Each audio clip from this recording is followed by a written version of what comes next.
Most people say you can't time the market. I say you have to. I'm Scott Redler, Chief Strategic Officer for T3 Live. I would like to invite you to an exclusive swing trading event in Newport Beach, California on Saturday, February 23rd. Students will learn the 5 keys to becoming a successful swing trader and how to navigate the market using what I call a portfolio approach when it's conducive in the market. Reserve your seat at t3live.com or call our toll-free number 1-888-99-T3-LIVE.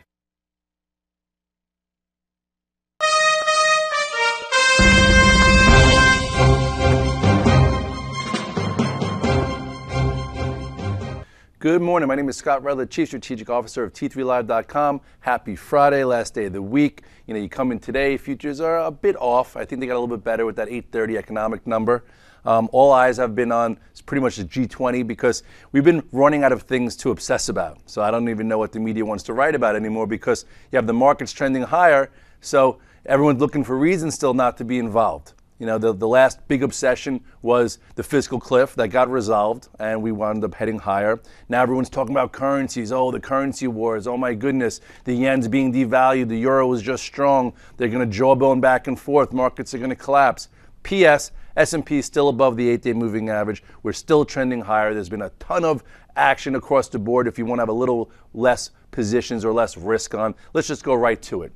You go to the spiders right here, you will see what a nice move. This was to start the year, the big gap up. Here is your digestion, and from there, boom, following along the 8-day moving average all the way to here. 2 days ago, or you thought maybe that this little doji or whatnot could lead to a retest of the 8-day or perhaps a break to take to the 21-day, and it didn't. We opened up down yesterday, absorbed it, closed strong, and right now we're opening right around here. So I think, status quo. Right down the previous high, which on the spiders was 152.61. If we trade above that, it can continue. The key here, if you want to be from an actionable standpoint, if you come back to me, is that the market, the money is just rotating. 2-3 days ago, the home builders and the financials had an additional cash flow move. You look at the XLF, just to show you. Here's the XLF. This was the breakout a few days back when you saw some nice action in Bank of America, Citigroup, Wells Fargo, Goldman, and look where we are today, still hovering above the 8-day. That same day, the home builders got re-energized. You had a nice consolidation, some choppy action for about a week or so, then pow. And now, after a nice wide-range engulfing bar, it's just hanging out, and perhaps it goes again. So that was 3 days ago. So what happened yesterday? What happened yesterday? Where did the money flow? Ooh, the OAHs. Look at another pattern that wound up igniting. If you look here, you had a really nice move from early January, went up, consolidated, and those looking for another wide range type bar for cash flow or to add a tier, pow, OAHs were the place to be yesterday. Now, as I think about it, I'm like, okay, if we follow this same trend, what could be next? What should you just have on your radar just in case? And you know what's been kind of quiet?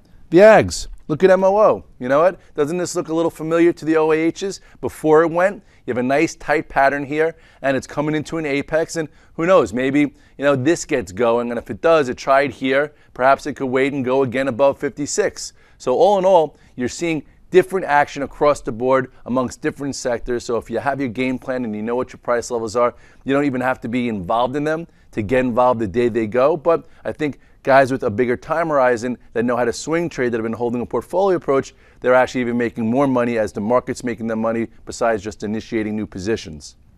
You come in today and everyone's like, oh my goodness, gold's continuing to the downside.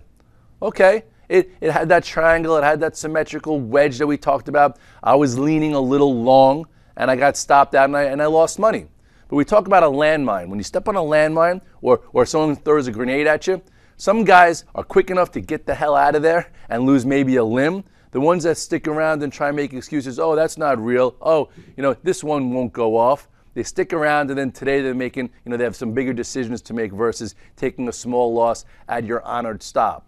And if you look at GLD, this was right around here. You guys will remember, it was coming into this apex. It looked like perhaps, it could go to the upside. You had your high, lower high, right around here. I was long. I said, you know what? I think this could break above 163 and get going. I was listening to a lot of people out there who think they're very smart. But anyway, once it wound up failing, Okay, I know I got out a little bit early. I got out somewhere around this 161 and change, and I was just like done with it. Then from here, you had that the big gap down. It never even filled it. So if you didn't get out beforehand, you should have got out on this gap down.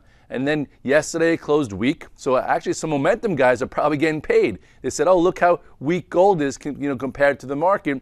And now all of a sudden I think it's down to 156, filling this gap from last summer. So you have to actually look at bigger support now. So for me, I haven't touched it, I don't think, since that day, because the trade that I was looking for didn't work out. It would have been better to flip short, obviously, which I didn't do.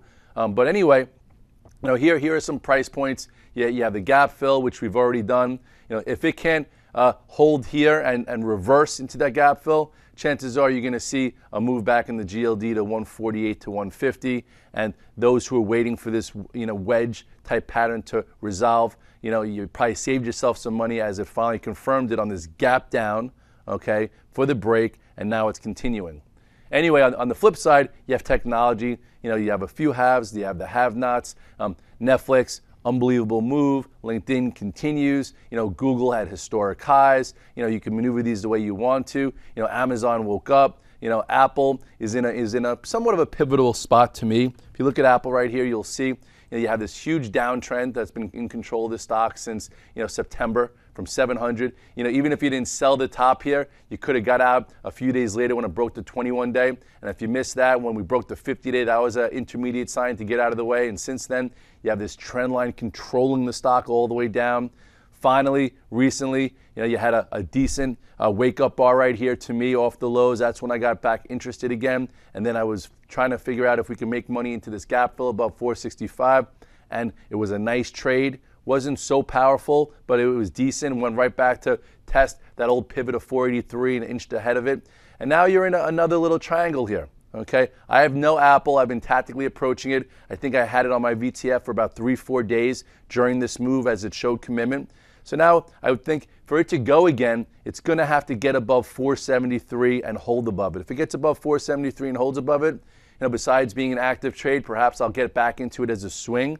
And then if it were to clear 485-ish, then perhaps it's on the radar for when it comes into its shareholder meeting, which is the end of February. Perhaps it takes out this trend line and starts a better move to perhaps take back some of this move to 548-ish. But right now, we're in a key inflection point. I think it's got to stay above 463-ish in order to show some commitment to this move off the lows. I think today, there's talk. I know everyone, watched the whole Einhorn scenario. A lot of those 13F filings are coming out, and it did state that he actually bought another 250-something thousand shares. He's got a big stake, so he actually didn't sell it into strength. He's been accumulating on the way down, so in a way that's good for me or for people who are looking at it, because he will probably remain some type of activist to get them to unlock all that cash they have and perhaps do something a bit more equity shareholder friendly. So anyway, all in all, it's Friday. I hope you had a great Valentine's Day. There's still a lot of action, a lot of trends continuing, a lot of rotation among sectors. So, just trade what you see, not what you think, and I think you'll do a lot better. Have a great day trading. I'm Mark Sperling, Director of Trading with T3 Trading Group and contributor to T3 Live. Do you trade on your own, but you wish you enjoyed the benefits of a large trading floor? With the T3 Live virtual trading floor, we deliver that experience to you on your computer. On the VTF, you can follow the long and short positions of experienced professional traders like myself, Scott Redler, and others, and listen to our live radio stations as we navigate the markets. In addition, you get the added value of a large community of sophisticated and like-minded traders. Your membership to the virtual trading floor also includes access to our two very popular newsletter products, Off the Charts and the Price Point Sheet at no additional cost. In my opinion, joining the room will be the best trading decision you will ever make. I would like to invite you to begin your membership with a 7-day free trial. To get started, visit t3live.com and click on the Virtual Trading Floor tab. Have a great day, and I look forward to seeing you in the VTF.